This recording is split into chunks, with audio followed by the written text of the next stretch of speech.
start singing that Reunited and It Feels So Good? But we're still united. We're at, Satellite Studios. Nobody knows where the hell we are. Yeah, I know. As long as we're in your podcast feed, that's all that matters. Yes. Yes, we are. It's the Mike and Molson Too Good for Radio podcast. And, we not only do we like to entertain, we like to educate here on the AKA Sex and Poo podcast as well. And so which dictionary? There's so many out there. This is the Merriam-Webster, and in September this month they have added 690 new words. That's a lot of damn new words. And I don't know if they do this annually or if it's just whenever they feel like they need to put a word in there. But yeah, it's a lot of them, and I've got a huge list here. Oh, okay, list. You got a huge.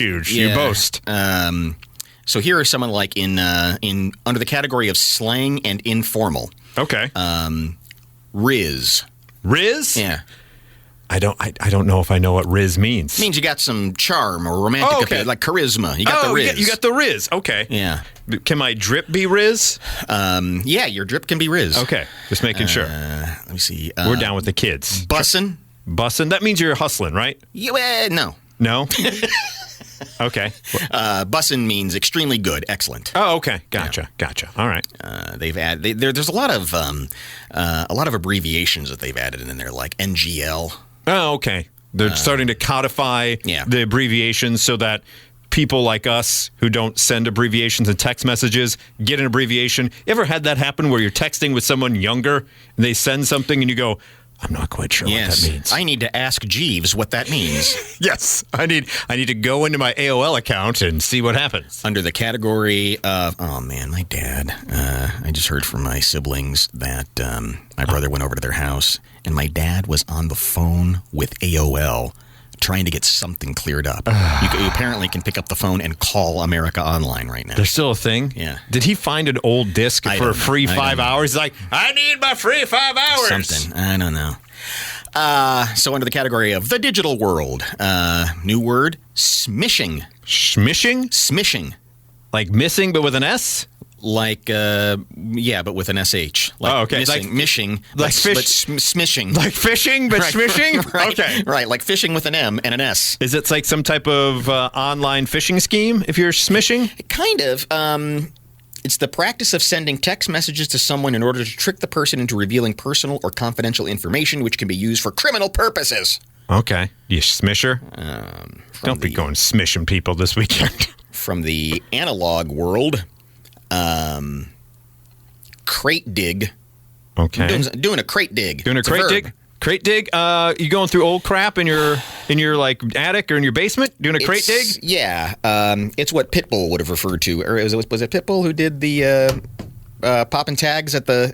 No, that was Macklemore. Macklemore. That's right. I mean, Pitbull was probably in that song because for a while there he was in everybody's song. Yeah. It was like the Eagles came out with a new song and Pitbull was in there like, yeah, worldwide, California. So yeah, it means it's thrifting. Okay. Yeah. I'm going to pop some tags. Obscure things at the thrift store. Okay.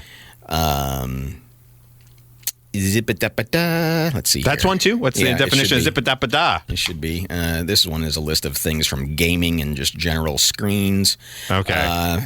Thirst trap. We all know we know what that is. Anyone who's ever been on Instagram or TikTok knows what thirst trap is. And usually it's accompanied by a Nickelback song in the background. Right. Pro-social. That's an adjective. That means you're like being out and about doing things. No, it's intended to help or benefit another person or group. Okay. So like social media warrior. I get it. Pro-social. Under the category of food, we have emping. Emping? Emping. Like you're just downing empanadas. It's a noun. It's a slightly bitter cracker or chip made in Indonesia. I don't know if I put an emping in my mouth. Yeah. This is delicious emping.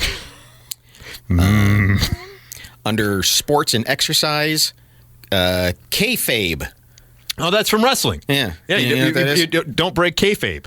Okay. Because so what kayfabe is like, it's what's being portrayed on screen. Right. So you don't want to break your kayfabe. So like, if you're an a-hole on the screen, right? Yeah. If you don't break kayfabe, that means you're always an a-hole when people come up to you in the airport or whatever. I see. But if you're an a-hole on the screen and someone comes up and asks you for an autograph at the airport, and you're nice to them, then you're breaking kayfabe. I see. Where does kayfabe come from? Do you know what that is? I don't know. I don't know that. I'd have to ask the ghost of Dusty Rhodes. Just from the idea of doing business, girl boss, an ambitious, successful woman, street date set by a manufacturer or publisher is the first day the product's going to be on there, and that kind of thing. Okay. And I think the one that we all enjoy is chef's kiss is now in the dictionary, too. Yeah, exactly. Oh, very nice. Yeah, like this podcast. Yeah, it's chef's kiss. It's chef's kiss, unlike the crap you hear on the actual radio. That's right, because we're too good. Damn right we are. On the topic of language, we'll stay with it. There was a new thing put together by Preply. They took data from Google Trends and then surveyed more than 1,000 Americans of varying ages. And basically what they did is they asked them how they responded to certain slang. Okay. So they came up with the most popular slang words for each generation, including baby boomers, Gen Xers, millennials, and members of Gen Z. So they had the categories of the most popular slang words for each generation, the slang terms each generation would like to see most come back in style, and the ones that bug them the most. Yeah, because there are just like that list we just had. There are some of those things where if you and I say them as middle-aged men, it really bums out the younger kids. Yeah, that's when they know to move on to the more different slang. That's Right. where you get stuff like smishing, Right? Because we're saying other things. Yeah, pretty soon Gen Z is just going to go, well, you know, it's a blah, blah, blah, blah, blah. Right. What does that mean? Well, you know, it's blah, blah, blah, blah, blah. Yeah. So for baby boomers, the most popular slang words for them, the top three were bummer, mellow, and wannabe. Mellow. Yes.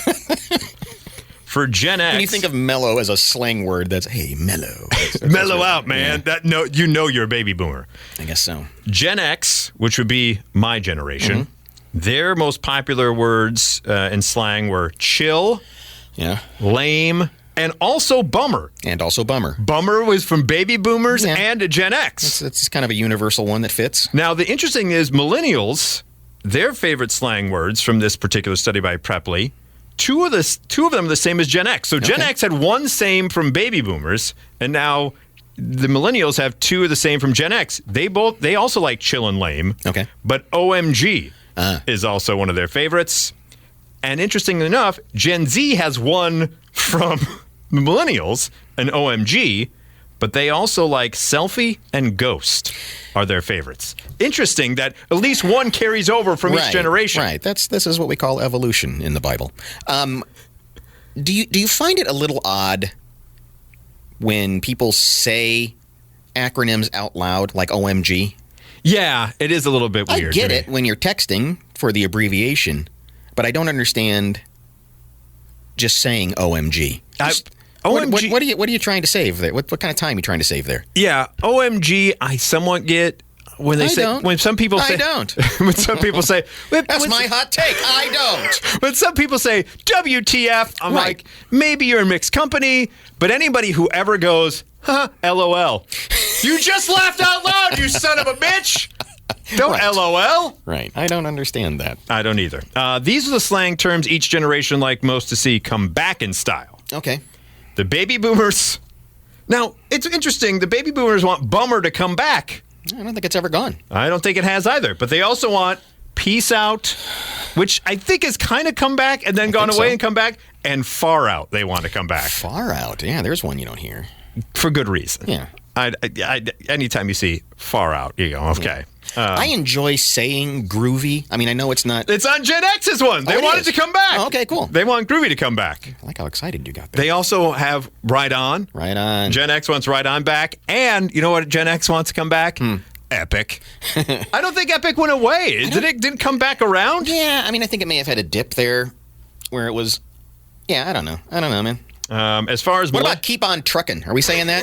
I don't think we're saying that anymore. Hey, take a long walk off a short pier. How about that one? That's not on the list. Hey man, far out. Keep on trucking. Millennials want up your nose with a rubber hose. How about that one? I love that one. That's a good one. That was for Epstein. Millennials want cool cat to come back.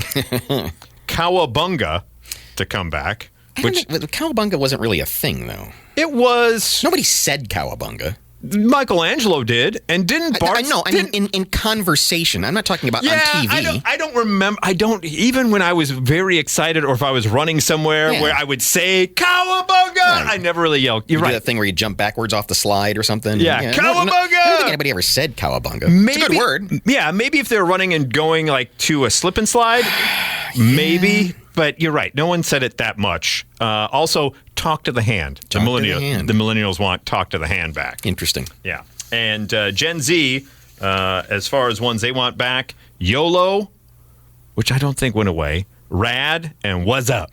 They want rad. They want what's up back as well. I don't think anyone wants that back. There is something appealing to sort of that 1940s jazz jive, 23 skidoo kind of. I love all that stuff. We could probably do a whole segment on that. Oh, that would be cool. Like, we'll come back to look at this and see. Yeah, all the brand new fan and chads. The tomato over there with the long sticks. You know, I mean, I think that's just a funny way to talk to me. I like that as well. And finally, the least popular slang words for each generation. You're not going to be surprised that baby boomers don't care for woke. Okay. They also don't like Gucci or sheesh. I don't know what they have wrong with sheesh. Yeah. Gen X doesn't care for thirsty, clapback, or slay. I don't mind slay. I think slay all day is kind of fun. Yeah. But millennials also don't like slay. Yeah. They also don't care about sus. Sus is much like, to me, OMG. Yeah. Just say suspect. Like, oh, man, that's totally sus. Right. And they also don't care for clout, which I don't know what that is. That an expression? Is that a slang? And then finally, Gen Z doesn't like POV, doesn't care for SKSKSK. What is this? I don't know. I don't know what that is. Oh, I like that. SKSKSK. It's not Sisk, Kisk. I have no idea. But they also don't care for savage anymore either. Yeah. And that kind of went away. Remember when that was everything? Like, oh, that was so savage. Right. That was a savage burn. It was a savage diss. What does SKSKSK mean? It's a phrase people, according to Urban Dictionary. But the millennial or Gen Z is sick of it. Yeah. They wanted to go away. I can't get a consensus on Urban Dictionary. Of what it is. The result of one's keyboard being violently smashed. Okay. So you're angry. Yeah. Often used to define females spazzing out to a hot male. Okay. Either way, that can go away. Yeah. Spazzing? Well, that can go away, and spaz can come back for a little bit. Mm-hmm. You're a total spaz. Spazoid. Remember that? Total spaz? Yeah, whenever you could be a spazoid. Whenever you were a total spaz back in the day. Not a good thing. Not a good thing whatsoever. Such a spazoid. Yeah, good Lord. Total bummer. You also have, as it pertains to language, you have another survey that was done by state. Well, did you ever encounter somebody who had an odd name for their grandparents? Yeah. And it makes you go, that's what you call your grandparents? Yeah. I mean, there were some standards. Grandmother, grandma. They're like those off brands like Meemaw and Pop and all this other stuff. And I've got the Meemaws and Mamaws and there's Grandmamoo. I don't know if that's one. It should be.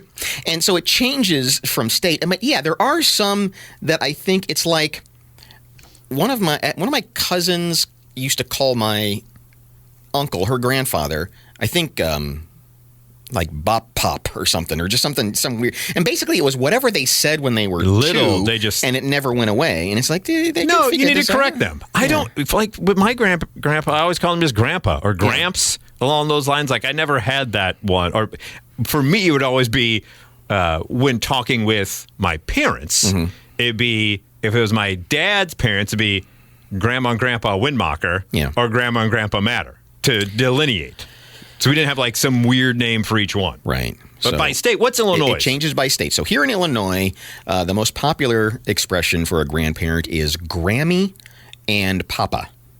Grammy and Papa. Okay. I never used either one of those. Yeah. I had a Gram and a Papa and a Gram and a Pop. Oh, okay. So you use Papa a lot. So and you lived in Illinois for a little bit, so that works. And Papa makes sense. It's Italian, and that's Papa. Yeah, and that's how I would say it. That's exactly right. In Iowa. Oh, they're so weird there. This is weird. Grandmama. Grandmama. And Papa are their choices. I thought it was going to be like Farmer Pops and Grandma Farmer or whatever. Utah. Oh, what do those weirdos have to say? Is Nana and Papa. Okay, I thought it was going to be like Grandmormon. There's a lot of nanas across the country. In Idaho, grandmother. Very formal. Very formal in Idaho. Grandmother and granddad. Did you ever use that formal of a thing like, here's my grandfather, here is grandmother? Well, I might say that as a description of who they are, but I wouldn't say it to them. Hello, grandmother. Yeah, exactly. Hello, grandfather. Out on the East Coast is interesting, too, because they have a lot of nanas and grannies. Granny is one of them that's out in, looks like Rhode Island. Rhode Island, get your granny. Granny and grandfather. Okay. But also New Jersey. Of course. Is Papa and Booby. You got your booby over there. Which I think is interesting. I think that is interesting. The southern states, Florida, Texas, Arizona, California, all have abuela. Oh, okay. I like that. And abuelo or gramps. Did you ever call... Not going to extrapolate out. Did you ever call your grandparents or your parents even something that they were offended by? Like, did you ever just throw something out there to see if it sticks? And they were like, nope, not going to do that. I used to run with a crew. I can't wait to hear what the rest of the crew was. The crew I used to run with. Yeah. A lot of those no good nicks. Yeah. A lot of times would say ma. And that my mom would not have. Oh, your mom didn't care for ma? Ma. No, that was, I'd get punched in the face. I once, after listening to an entire Cypress Hill album at basketball practice, came home and called my dad the Funky Buddha. What? And he just looked at me and said, that's the first and last time you'll ever say that. Because if you say it again, you're not going to be around to say it a third time. Ohio is Paw. Okay. And Mamaw. Mama, not Meemaw? No, Mamaw. Mamaw. Yeah. Kentucky is Granny and Paw. Okay. You know what? That seems very Kentucky. It does. I got Granny and Paw over here in Kentucky. Yeah. So lots of Mamaws, Nanas. No Meemaws? I don't see a single Meemaw. That's ridiculous. Yeah, you're right. I think I've heard Meemaw, but I don't know. Maybe this is because in pop culture from Young Sheldon, everyone says Meemaw. Massachusetts is Nana and Dadushka. Dadushka? I've never heard that one. I haven't either. I don't know what that is. So that's kind of the overview of what we call our grandparents. And it's always weird when you hear somebody else out of nowhere with their word. Yeah, beep boop or whatever. Yeah. Boopity ba. Or you're like, what is going on? Just it's a grandma or grandpa. Yeah. What are you doing? Let's keep it simple. Let's start when kids start doing that. I know it's cute when they first say whatever, like oh, papi or whatever. Right. But when they get to an age where they can understand language more, correct them. My nephew, it was either my niece or my nephew, when they were little, couldn't say Uncle John. It would always come out Coco John. Okay. Which is cute. It was cute for a while, but yeah, the kid's 17 now. You don't say Coco John. it's weird when they do that, right? Yeah. Like when you see those families that stick with that, and a 24-year-old person goes, "Hey, Meemaw, Pop." It's like you're an adult now. Right. Call them Grandma and Grandpa. Yeah, come on, get with it. I'm with you on that one. Get with it. We're going to introduce a new segment here on the Too Good for Radio podcast. A segment called Who's in the Doghouse? Whoop, whoop, whoop, whoop. Okay. How's that for a reference? Yeah, that was all right. We start with a man in Virginia, all right? Going through Reagan National Airport, when all of a sudden the TSA goes, sir, we got a bit of an issue here with your carry-on, as we have found a .22 caliber pistol loaded with 5 bullets in your bag. Dang. He immediately then turns and goes to the cops that it was his wife's fault. That she was the one. She packed my bag. It wasn't me that put the loaded gun in there. It's all her fault. How many episodes of Cops or videos of arrests do you have to watch where cops do not fall for the, this isn't my jacket, or a friend borrowed my car, or I don't know how that got, So that never, has that ever worked? No. And how long does he have to sleep on the couch? Well, you better get that cocaine back to your girlfriend then, because if this was your car, buddy boy. You better learn to be an adult and pack your own damn carry-on then going forward, sir. Officer said the man blamed his wife and told them that she packed his carry-on. He did not know that the loaded gun was inside. He faces a maximum $15,000 fine and a lot of time on the couch and maybe divorce papers. You can't just blindly then go, it's her fault. No. She packed it. It was probably in there already. Maybe she didn't see it. She may have been packing your suitcase. Yeah. I don't know why you're trying to throw her into the bus. Right, exactly. Like they're going to go, well, we were going to arrest you, sir, but you know what? We're taking your word for it. Ma'am, you've been arrested. My kids were pretty little once, and we were going on a trip, and it was over 4th of July, and my ex had packed their carry-on bag with some beach things and some little toys and whatever. But she'd also put in a couple boxes of sparklers. Why? And it got through the X-ray, TSA, because I was getting on the plane, and my daughter, can I have a piece of gum? Sure, let me reach in there. And I pull out a box of sparklers. Oh, no! Like, what is this guy doing? It's like, how did this get on the plane? It's like, yeah, you could light that and poke somebody. Or, right, start burning things. I mean, it's not an explosive, but you could probably cause some damage. With it. Yeah. And I was like, so just for terrorists who are listening to the podcast, because I know we're really popular in the terrorist world. Oh, big time. If you ever want to take down another plane, you can obviously do it with sparklers. That's a weird thing to just have in your carry-on, though. I think people would be more taken aback, like, this guy's very celebratory all year long, not just 4th of July. A very trusting wife in Australia on New Year's Eve, her husband comes up to her at 11:45 and says, hey, I'll be right back. I got to go talk to the financial guy. At 11:45 on New Year's Eve? What year was this, in 1999, to make sure Y2K is not happening? Like, I got to talk to the financial guys. A lot of 0-1s happening on the internet. Yeah. Who buys that at 11:45 on New Year's Eve? And then his partner, though the wife, suddenly receives a text saying, Linda, it's Jerry. Thank you for sending Paul to me. Now payback is a bitch. Bye-bye. But I'm going to be fair. We will keep him with us until the morning when he gives us his bike. We call it Square. No one's touching him. My word. I'll give you my word, hun. Okay. So she receives a text saying, good God, my husband's been kidnapped. By the financial guy. Something happened between him and the financial guy that a bike is involved. Yeah. Like, once we get the bike. If he gives me I'm assuming it's a motorcycle, but I'm hoping in my mind it's like Pee Wee Herman's Schwinn or something like, I want that banana seat. Yeah. What kind of a lame kidnapper holds somebody for ransom for their bike? And a financial guy who knows how much they're worth then. If he's walking to the financial guy, that's his excuse. Well, I think at this point the financial guy's out of the picture. Okay, so it's not the financial guy. He never made it to the financial guy, is what she believes. Instead, Jerry intercepts him and says, I need the bike. He allowed his partner to believe he was being held hostage over a $7,000 dirt bike. Oh, okay. Fearing for his welfare, she contacted the police. By the way, who is kidnapping someone over a dirt bike? On New Year's Eve. Right, exactly. Yeah. Like, I'd love to celebrate the new year, but I got to take care of this guy and his dirt bike. Honestly, if you at 11:45 on New Year's Eve looked at your beautiful wife and said, I'll be right back, I got to go talk to the financial guy, wouldn't she just like pull the ripcord right there and say, get back here? What the hell? You're not going to talk to no financial guy. No, we're 15 minutes away from the new year. You're not ringing it in with Paul, the financial guy. Get your ass back here.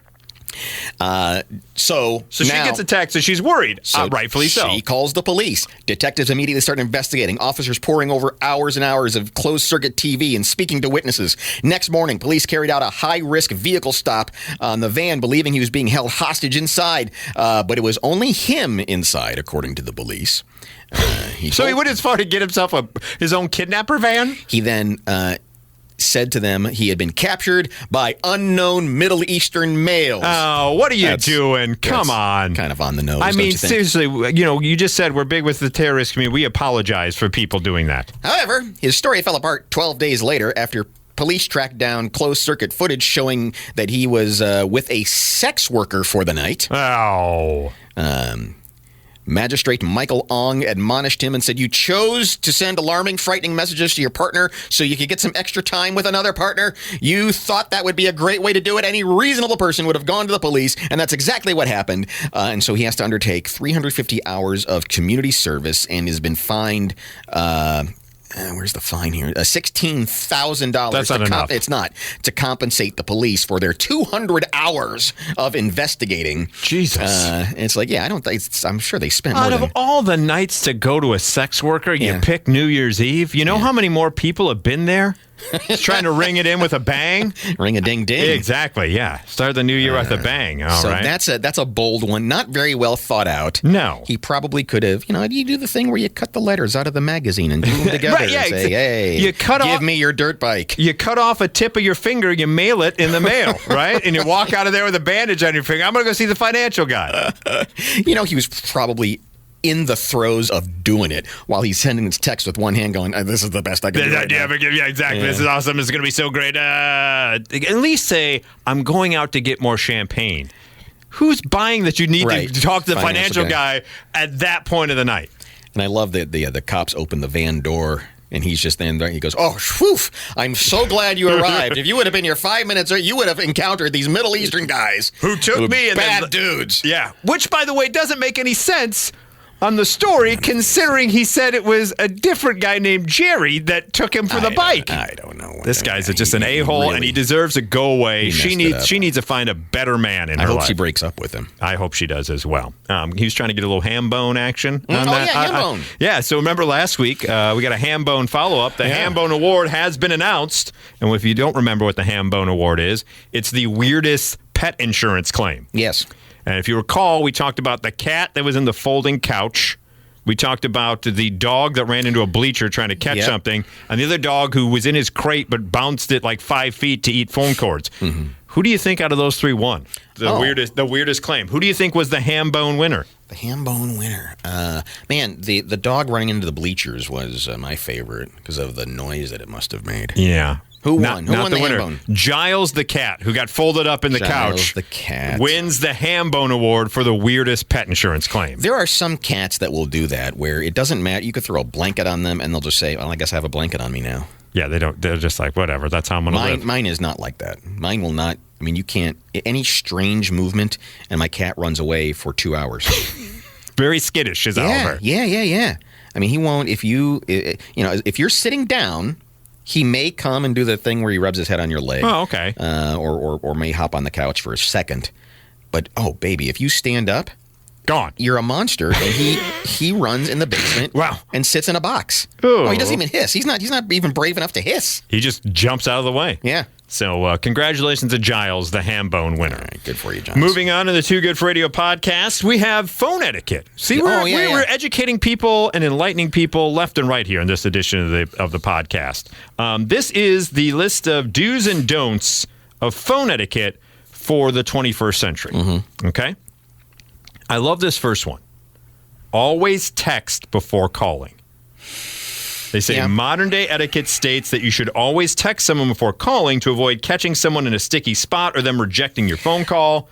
It's a good idea to text someone a couple of minutes before you plan on calling them to ask if they're free to talk now or if they can suggest a time that you'd like to talk later. While I appreciate that, I also think it's odd because if somebody calls and I can't take the call, I don't take the call. True. So I don't know why we have to go through the whole setup of texting see. Hi, can you talk? And then I look at the text. No, I can't talk. And okay, when can you talk? Well, I can probably talk in about. If you call and I don't answer, I just couldn't answer. It's not that I'm rejecting you. I just couldn't. Yeah, I don't like that one. I understand it, but I think you're right. It's an extra step that doesn't need to be in there. Yeah. The next one is you can refuse to pick up a call without guilt. Oh yeah. Phone etiquette isn't just limited to the sender. There are some rules meant for the receiver as well. If someone is calling you at a time that's inconvenient to you, it is your responsibility to not pick up and let them know why. Yeah. If you're worried about coming off as rude to the caller, just drop "I'll call you back in a while" in the text box. Yeah, I've had to explain that to my mom several times because she'll say, "Well, I wanted to call, but I was afraid you were busy." It's like, well, if I'm busy, I won't answer the phone. And if I'm not busy, I will answer the phone. Here's another one. voice your emotions, text the facts. I think that's a good one. Well, sure. I think that's a good rule of thumb. Yeah. Because sometimes you fire off that text and you may mean it in a different way because context is kind of hard to read sometimes in a text. Email, text, those kinds of things. That's if it's something serious and could be misconstrued. Yeah, absolutely. Speakerphone is not for public use. Oh, baby. There's too many ding-dongs that do that, right? How many times in the grocery store or wherever you are, it's like, it's crazy what's going on with Mom. And then you just hear, rah, rah, rah, rah, rah. Yeah. Like, I don't need to hear about whether you're going to put your mom in a home or not. I do want to hear that, but I wouldn't want the other half of my conversation to be broadcast like that. That's what's weird about that. Yeah. At times, using your headphones is enough because people can still hear what you're saying. If you're in a crowded place like an office or a store, remember to be considerate of others' personal space and how loudly you're talking. Mm-hmm. So don't be using the public. Don't be using speakerphone in public. Here's another great one. Don't keep moving on a video call. Isn't that the worst when you got a video call and they're just walking around like, you can't believe, and it's like you see up their nose and all around and everything else. I got in the elevator the other day and there was somebody a few steps behind me and I hear him say, "I'm getting in the elevator." And I was like, yeah, of course, you should get in. Come on in. You can ride along. And then I realized he was saying that to somebody on his phone. That's always... Okay, now I'm in the elevator. That's always the interesting stuff. To me. Yeah, the interesting stuff now with the ear pods and everything else to where the phone doesn't have to be in front of them. It can be in a pocket, and they're just... And you're like, you can't see them. Yeah, are you talking to me? Like, you're just like, what? Okay, yeah. And it's why is it always people need to tell someone they're in an elevator? Is it because usually you lose signal in it? I don't know. Because that seems to be universally when anyone's ever... I'm going to be on an elevator. May lose signal real quick, just to let you know. They also say no voicemails in 2023. No voicemails? Which is weird to me, because if you call and I don't answer, and then you don't leave a voicemail, I don't call you back. Oh, really? Yeah. I just feel like it's not that important if you don't leave a voicemail. Now, my wife never listens to voicemails. She just, you miss the call, she'll then text back or she'll call right back. But for me, if you call and I don't answer, you don't leave a voicemail, then I don't feel like it's important. That's an interesting solution. No, you know what? I agree with you. Usually if I see that I've missed a call, I will return the call and say, hey, what was up? Anything I can do for you? I'll send a text off a missed call. Okay. And be like, sorry, I missed your call. What's going on? But I won't call you back unless you leave a voicemail. Because then I know it's something important. They say, this rule may disappoint generations who once relied on answering machines, but voicemails are now a thing of the past. With a wide variety of text messaging apps now available, important information can be easily communicated in writing. An etiquette expert explained that the only appropriate time to leave a voicemail is when the other person would be generally happy to hear your voice. That's the only time you can... I'm not put out by voicemail. It doesn't bother me as much. And one final important rule to remember is the closer you are to someone, the less the rules apply. So when it comes closer in relationship or physical proximity? I think relationship. Okay. I also think probably proximity. Isn't it always the worst when you're like trying to find someone in a crowded space and you're talking and then you're just like right next to each other? Like, I'm gonna hang up now. This is ridiculous. Because if I walked around the corner there and called you, that'd be ridiculous, wouldn't it? Yeah. Or driving down the street to like when I'm talking to my wife on the way home and I'm like down the street, I'm like, I'm hanging up now because I don't want to open the garage door and you come out and we're like, oh, it's good. Like that just seems stupid to me. And finally, there's a new #1 show on Max, the streaming service, as part of their top 10 series list. Now, is Max HBO or is Max Cinemax? No, Max is what used to be HBO Max. Cinemax is still Cinemax. Okay. They haven't dropped the Cine from their Max. Okay. HBO Max dropped the HBO from their Max, but Cinemax is still Cinemax. I don't understand that. This is a show that's been going on for a while, but we have not seen in the U.S. on our own usual television because we have standards and practices. But the show Naked Attraction is now the #1 top 10 series list on Max as far as streaming just shows. And the Not Safe for Work show follows contestants as they date in reverse by only seeing their potential suitors' body parts, starting with the feet and then going all the way up and not revealing the face until you say, thumbs up to that, I want to date it. Hopefuls critique and eliminate each other solely based on their physical appearance, and the competition series actually came out 7 years ago. You can now binge all 6 seasons on Max. So what makes the screen go up a little bit further? I mean, what do you? They're standing behind like a Right. like basically a wall. I get that. And it goes up like a garage door. Yeah, to the feet. Then it stops. Yeah. And you go, that's an ugly toenail. Right. You're eliminated. And then it goes up to the ankles, like, I don't like the way the one bone looks, pardon the pun. Those shins remind me of an ex-girlfriend. Yeah, exactly. No, go to the knees. Those look knobby. I don't want any part of that. Then it goes up a little bit more, and then there's all the stuff just there.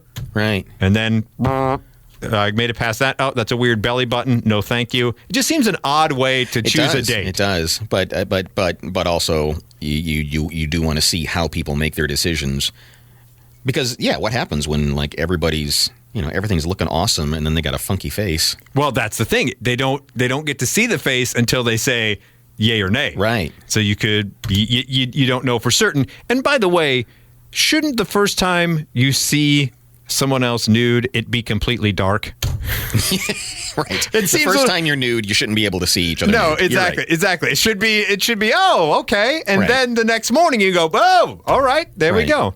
And yeah, right, because that stuff really only looks good in dim light. Right. It's not something that should be studio lighting on it and everything else. Because it just looks medical. Because it's like you may have a great leg. Yeah. But then when it gets to like and it's just a weird way to say yay or nay to someone.